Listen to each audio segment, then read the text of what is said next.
Dear friends and dear students, welcome to our YouTube channel E-Shiksha Rajasthan. Let's start the class. Good morning students, welcome back in our class. आज हम आपकी class 4th का 4th chapter पढ़ेंगे जिसका नाम है विकास के लाभ में बाधा। देखो हेडिंग को ध्यान से पढ़ना। विकास के लाभ में बाधा, इसका मीन्स होता है कि जब किसी देश का किसी का भी विकास हो और उससे जो लाभ मिलते हैं उसमें कौन सी बाधाएं आती हैं उसका अपन डिटेल में पढ़ेंगे। ठीक है, तो इसका हेडिंग है विकास के लाभ में बाधा। तो जब विकास होता है तो आने वाली बाधाओं के बारे में बताया जाता है। तो पढ़ना शुरू करते हैं अपन। इतना अधिक फिर भी कम, मतलब कोई व्यक्ति इतना कमाता है और फिर भी बचत कम होती है, तो इसके बारे में बोलेंगे तो अपन क्या समझेंगे? या तो खपत ज्यादा है और या फिर बचत नहीं हो पा रही है।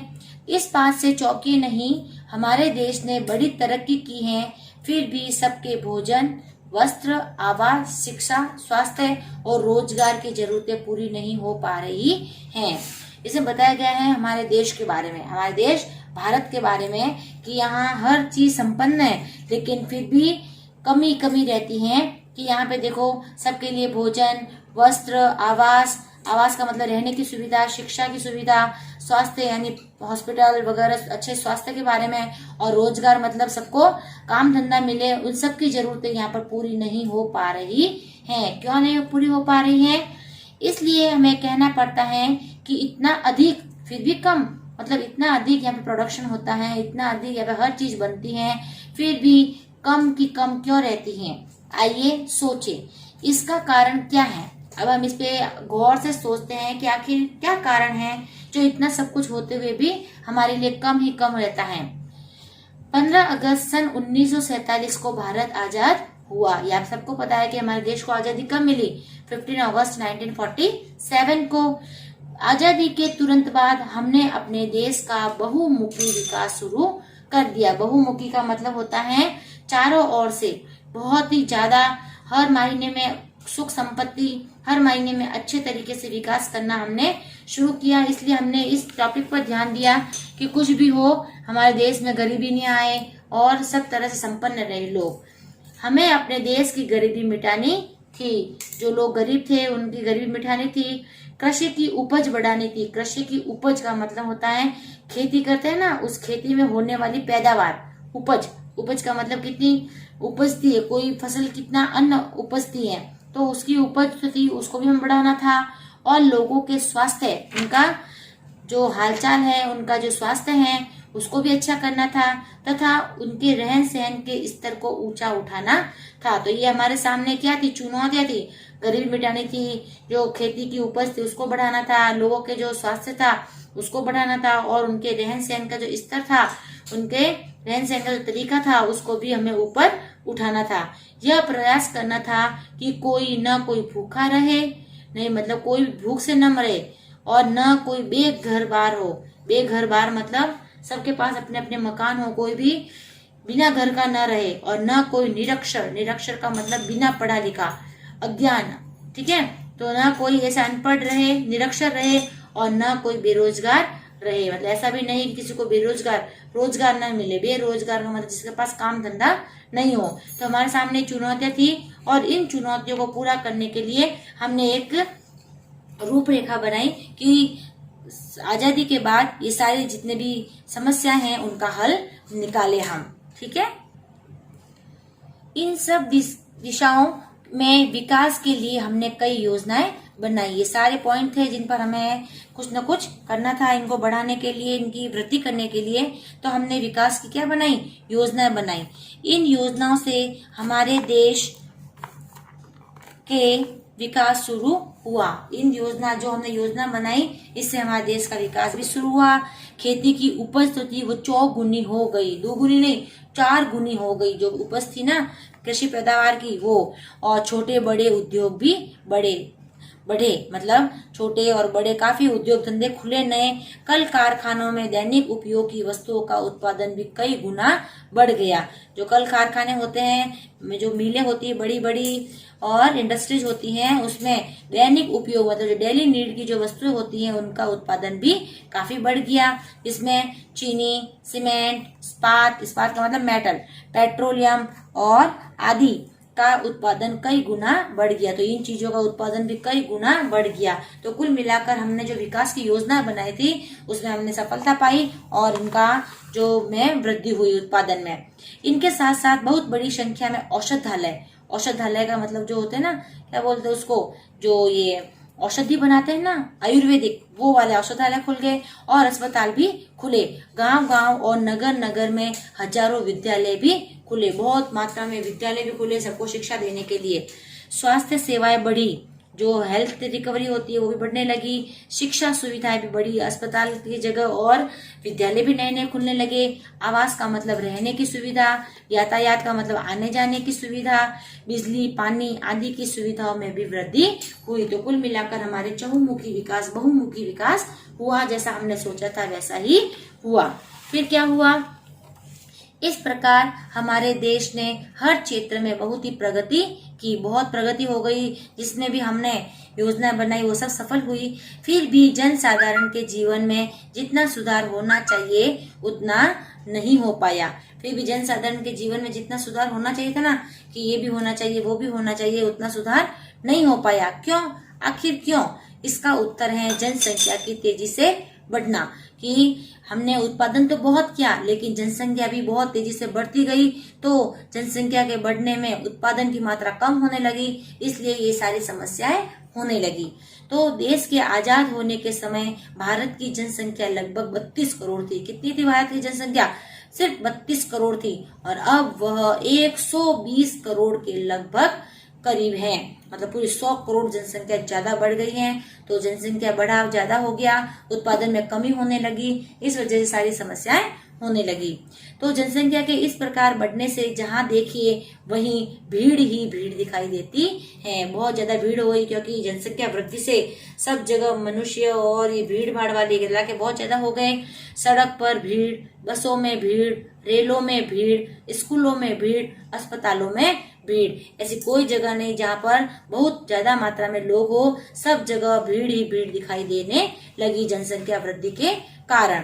तो परिणाम यह है कि इतने अधिक उत्पादन और अधिक सुविधाओं के होते हुए भी हम करोड़ों लोगों को न तो भर पेट भोजन मिल पाता है।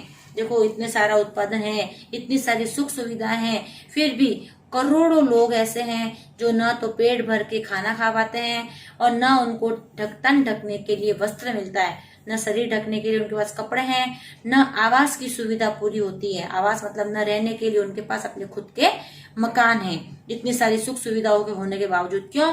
क्योंकि जनसंख्या बहुत ज्यादा बढ़ रही है और न लोगों को रोजगार ही मिल पाता है। बहुत सारे दिन ब दिन दुनिया में, हमारे भारत देश में बेरोजगारों की संख्या बढ़ रही है। क्यों बढ़ रही है? क्योंकि नौकरी में पोस्ट तो होती है 5 और अप्लाई करने वाले होते हैं 50, तो बेरोजगारी ही होगी। सब बच्चों को विद्यालय में प्रवेश नहीं मिल पाता क्योंकि जिसके पास अच्छे पैसे होंगे वो अच्छे विद्यालय में प्रवेश लेगा, बाकी बच्चे जिनके पास माँ बाप के पास पैसों की आवक नहीं होगी वो बेचारे घर पे ही रहेंगे। सभी मरीजों को अस्पताल में उचित चिकित्सा सुविधाएं भी नहीं मिलती हैं और सभी मरीजों को ये जो है अस्पताल की सुविधा उपलब्ध नहीं होती है। क्यों? क्योंकि उनके पास देने के लिए पैसे नहीं होते हैं। इस प्रकार हम देखते हैं कि जनसंख्या इतनी तेजी से बढ़ती जा रही है कि हमें विकास का पूरा लाभ नहीं मिल पा रहा है। जितना विकास होना चाहिए उतना हमें नहीं मिल पा रहा है क्योंकि जनसंख्या बहुत तेजी से बढ़ रही है। अपने गांवों में हम स्वयं देखते हैं कि जिस परिवार में अधिक लोग हैं उस परिवार का जीवन सुखी नहीं रह पाता है। देखते हैं अपने परिवार में ही देख लो, जिस परिवार में 10 लोग हैं और जिस परिवार में 5 लोग हैं तो उनके खाने पीने में, रहने में बहुत ज्यादा अंतर होता है क्योंकि कम जनसंख्या वाले परिवार ज्यादा सुखी होते हैं और हर जरूरत को पूरा कर पाते हैं और जिस परिवार में ज्यादा जनसंख्या होती है वो अपनी इतनी जरूरतों को पूरा नहीं कर पाते हैं। और कि जिस परिवार में अधिक लोग हैं उस परिवार का जीवन सुखी नहीं रह पाता। खेतों में कितना भी अनाज पैदा हो पूरा नहीं पड़ता। अगर खेतों में कितना ही अनाज हो लेकिन वो भी पूरा नहीं होता, क्योंकि जनसंख्या बहुत ज्यादा होती है। बच्चों की शिक्षा ठीक से नहीं हो पाती क्योंकि उन्हें भी बचपन से ही काम करना पड़ता है। क्यों काम करना पड़ता है? क्योंकि उनके पास पैसों की आवक नहीं होती है। अगर बच्चों को स्कूल में डालेंगे तो उनकी फीस लगेगी। घर वाले सोचते कि इससे बढ़िया ये काम पे जाए तो कुछ पैसे आएंगे। तो ज्यादा परिवार में बच्चे होते हैं तो उनका बचपन सारा काम के अंदर ही चला जाता है। बेचारे स्कूल नहीं जा पाते, खेल नहीं पाते। किंतु जिस परिवार में कम लोग रहते हैं वे कम खेती और थोड़ी कमाई में भी सुखी जीवन बिताते हैं। तो कम लोग होंगे तो खर्चे भी कम होंगे, तो बचत भी होगी, तो उनको इतना सफर करने की जरूरत नहीं पड़ेगी, इतना कठिनाई या मुसीबतें देखने की जरूरत नहीं होगी। उस परिवार के बच्चों की पढ़ाई लिखाई भी ठीक तरह से होती हैं और वे स्वस्थ रहते हैं। जैसे बच्चे होते हैं उनकी पढ़ाई लिखाई बहुत अच्छे तरीके से होती है और वे स्वस्थ रहते हैं, बीमार कम पड़ते हैं वो, क्योंकि उन्हें खाने में अच्छी चीजें मिलती हैं। हमें जनसंख्या की इस बाढ़ को रोकना होगा। ये बाढ़ की तरह जनसंख्या बढ़ रही है, इस पर हमें रोक लगानी होगी, तभी हम अपने देश को सुखी और संपन्न बना सकेंगे। अगर हमें देश को सुखी और संपन्न बनाना है, हर तरह से इसका विकास करना है, तो हमें जनसंख्या वृद्धि को रोकना होगा, जनसंख्या नियंत्रण कानून लाना होगा और उस पर सबको अमल करने के लिए बोलना होगा कि इस बढ़ती हुई जनसंख्या को रोको। अगर ये बाढ़ विकराल रूप ले लिया तो हमें कोई भी सुख सुविधाएं नहीं मिल पाएगी और हमें विकास की ओर नहीं बढ़ पाएंगे। ठीक है, तो आज के आपका चैप्टर यहीं पे फिनिश होता है। तो इसमें यही बताया गया है कि इतनी सारी सुख सुविधाओं के बावजूद भी हम उसका उपभोग क्यों नहीं कर पाते हैं, हम वो क्यों कम मिलती हैं, क्योंकि जनसंख्या वृद्धि बहुत ही ज्यादा हो रही है। ठीक है, तो अब हम इसके क्वेश्चन आंसर्स देखते हैं। तो अब अपन क्वेश्चन आंसर्स देखते हैं। निम्नलिखित प्रश्नों के उत्तर दीजिए। पहला क्वेश्चन है, हमारा देश कब स्वतंत्र हुआ? कब स्वतंत्र हुआ? तो हमारा देश 15 अगस्त 1947 को स्वतंत्र हुआ, सबको पता है। सेकंड क्वेश्चन है, देश के बहुमुखी विकास के लिए क्या क्या कार्य किए गए? कि देश में विकास बढ़ाना था, सब ओर से बहुमुखी विकास करना था, तो हमने क्या क्या कार्य किए?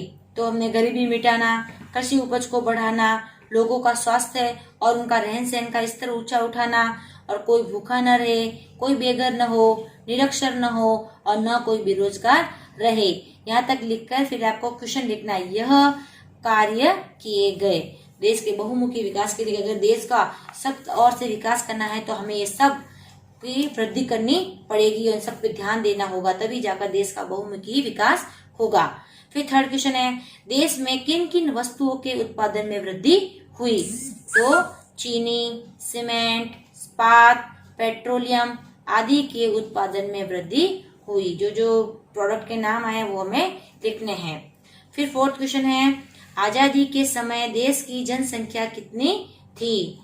तो इसका आंसर है, आजादी के समय देश की जनसंख्या लगभग 32 करोड़ थी। जो आपके आगे के लेसन में आया है कि जनसंख्या कितनी थी आजादी के समय? लगभग 32 करोड़ थी। अब लास्ट क्वेश्चन है इसका, बढ़ती हुई जनसंख्या के कारण हम लोगों को कौन कौन सी परेशानियां उठानी पड़ रही है? कि अगर जनसंख्या इसी तरह से बढ़ती रही तो हमें कौन कौन सी परेशानियां उठानी पड़ रही है? तो हम लोगों को भरपेट भोजन, वस्त्र, आवास, रोजगार, विद्यालय एवं उचित चिकित्सा सुविधाओं की परेशानियां उठानी पड़ रही है। ये पॉइंट है, ये परेशानियां हैं, भोजन की, वस्त्र की, आवास की, रोजगार की, विद्यालय की, चिकित्सा सुविधाओं की। अगर समय रहते जनसंख्या नियंत्रण नहीं हुआ तो ये समस्या और विकराल रूप ले लेगी। ठीक है, अब हम इसके आगे क्वेश्चन करते हैं। पाठ के आधार पर उपयुक्त शब्द चुनकर रिक्त स्थान भरिए। साइड में दे रखे हेल्प बॉक्स, उसमें से आपको एक सिलेक्ट करके यहाँ फिलअप करना है। फर्स्ट है, हमें अपने देश की डैश मिटानी थी। क्या? अमीरी के गरीबी? गरीबी, तो गरीबी पे टिक लगा के आपको दोनों ऑप्शन लिखने हैं, फिर गरीबी पे टिक लगा के यहाँ ये फिलअप करना है। सेकंड है, देश के आजाद होने के समय भारत की डैश लगभग 32 करोड़ थी। भारत की क्या? सड़कें की जनसंख्या? जनसंख्या, तो आपको जनसंख्या वर्ड यहाँ पे लिखना है। थर्ड वाला है, जनसंख्या बढ़ने से हमें डैश का पूरा पूरा लाभ नहीं मिल पा रहा है। किसका लाभ नहीं मिल पा रहा है? विकास का, क्या आबादी का? हमें विकास का पूरा पूरा लाभ नहीं मिल पा रहा है, तो ये विकास शब्द यहाँ भरना है। फोर्थ है, हमारे देश ने बड़ी डैश की हैं, फिर भी नागरिकों की जरूरतें पूरी नहीं हो पा रही हैं। क्या की है? बड़ी शक्ति की तरक्की की है। तो तरक्की पर टिक लगा के तरक्की शब्द यहाँ भरना है। तो हमारे देश ने बड़ी तरक्की की है। ठीक है, ये फिलअप कंप्लीट हुए। अगला क्वेश्चन है भाषा बोध का। ठीक है, फर्स्ट है उदाहरण के अनुसार अलग अलग लिखिए। तो हमें क्या करना है? इनको अलग अलग लिखना है, संधि की तरह। संधि विच्छेद होते हैं, जब आप बड़ी क्लास में जाओगे तो वहां इसको अपन डिटेल में पढ़ेंगे। आपके चैप्टर में अभी नहीं है तो मैं इसको आपको नॉर्मली समझाती हूँ कि जब हम किसी शब्द को दो भागों में डिवाइड करते हैं तो उसमें प्लस आता है। उदाहरण के अनुसार अलग अलग लिखिए। तो क्या करना होता है? जिसे शब्द दे रखे होते हैं तो इनको दो भागों में डिवाइड करना होता है, जिसे अपन संधि विच्छेद कहते हैं। ये आपके चैप्टर में नहीं है, इसको अपन आगे वाली क्लास में डिटेल में पढ़ेंगे। तो अभी मैं आपको नॉर्मली बताती हूँ कि जब हम कोई शब्द को दो भागों में डिवाइड करते हैं तो पीछे वाला स्वर से स्टार्ट होता है, स्वर अलग हो जाते हैं और प्लस करके हम इसको संधि विच्छेद करते हैं। तो पहला शब्द है औषधालय, तो इसका संधि विच्छेद होगा औषध प्लस आलय। फिर सेकेंड वर्ड है चिकित्सालय, चिकित्सा प्लस आलय। ठीक है, इस चिकित्सा और स में आ की मात्रा है इसलिए आलय शब्द अलग हो गया है। विद्यालय, विद्या प्लस आलय, तो विद्या अलग है और इसमें से आलय निकल गया है। आ वर्ड स्वर, इसलिए ये वर्ड हो गया विद्या प्लस आलय। फिर है भोजनालय, भोजन प्लस आलय। तो इस तरह हमको इनको अलग अलग प्लस में डिवाइड करना है। अगला क्वेश्चन है वाक्य में प्रयोग कीजिए। तो फर्स्ट है रहन सहन, मनुष्य को अपने रहन सहन का स्तर ऊंचा उठाना चाहिए। सेकंड है गांव गांव, तो इसका वाक्य प्रयोग है गांव गांव तरक्की के लिए प्रयास करने होंगे। थर्ड वर्ड है पूरा पूरा, तो मजदूर पूरा पूरा दिन मेहनत करते हैं। मैंने आपको बताया था कि वाक्य प्रयोग वही होता है जिसमें ये शब्द होते हैं वो पूरे वाक्य में, चाहे आगे आओ चाहे बीच में चाहे पीछे, इनका प्रयोग होना चाहिए और इस तरह से वाक्य बनाने होते हैं। फिर है आधा अधूरा, तो इसका वाक्य प्रयोग है आधा अधूरा ज्ञान मनुष्य के लिए परेशानी बन सकता है। मतलब जब तक अपने को कोई चीज का पूरा ज्ञान ना हो हमें बताना नहीं चाहिए। और इसका लास्ट वाक्य प्रयोग है पढ़ाई लिखाई, कम जनसंख्या वाले परिवार के बच्चों की पढ़ाई लिखाई अच्छी होती है। मतलब जिनमें जब कम जनसंख्या होती है, कम परिवार के लोग होते हैं, वो अपने बच्चों पर अच्छे से ध्यान देते हैं और उनकी पढ़ाई लिखाई भी अच्छे से होती है। फिर है अगला क्वेश्चन, निम्नलिखित वाक्यों में से संज्ञा शब्द चुनकर लिखिए। संज्ञा शब्द यानी संज्ञा वही किसी व्यक्ति के नाम, वस्तु के नाम, तो उनमें से चुनना है और यहाँ पर लिखना है। फर्स्ट है हमें जनसंख्या की बाढ़ को रोकना चाहिए। तो इसमें क्या संज्ञा शब्द है? एक तो जनसंख्या और एक बाढ़। ठीक है, ये दो वर्ड यहाँ पर अपने को लिखने हैं। जनसंख्या क्या है? जातिवाचक संज्ञा है, संज्ञा का ही रूप है ये, तो ये दो वर्ड संज्ञा के हैं, वो यहाँ लिखना है। फिर हमें देश को सुखी और संपन्न बनाना होगा। तो देश, सुखी और संपन्न, ये तीनों वर्ड क्या है? संज्ञा शब्द। फिर थर्ड वाले में है हमें कृषि की उपज बढ़ानी होगी।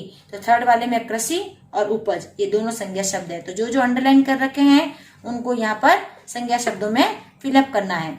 अगला है पाठ में से चुनकर 4 विशेषण लिखिए। 4 विशेषण शब्द लिखने हैं जो पाठ में आए। विशेषण मतलब वे शब्द जो संज्ञा है सर्वनाम की विशेषता बताते हैं।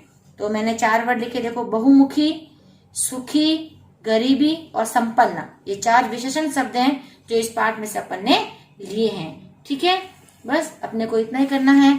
आज आपको ये वाला क्वेश्चन नहीं करना है।